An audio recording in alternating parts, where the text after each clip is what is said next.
南投縣的民間鄉來舉辦春仔茶頒獎，今年300幾件來比賽，不過大家攏講啊，這個雨水較少，生產的成本攏增加咯。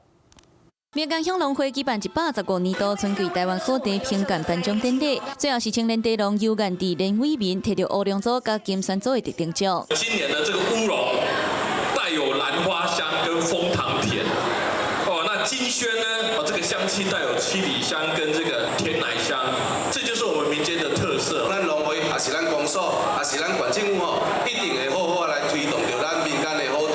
連偉民因厝內4代攏是咧做茶，這嘛是第3屆摕到金山組的得獎獎，是真有實力。茶園也是要特別管理哦，做法也不能跟一般做的茶一樣，一天做起來的量也沒有很多。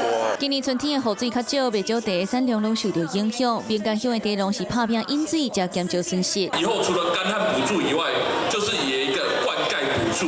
頒獎活動的現場嘛有農特產品，讓更加多人熟悉民間茶鄉的美譽。Hello， 我是蔣新梅。想要搶先掌握最及時的新聞資訊嗎？趕快訂閱、按讚、開啟小鈴鐺，鎖定華視新聞 YouTube 頻道。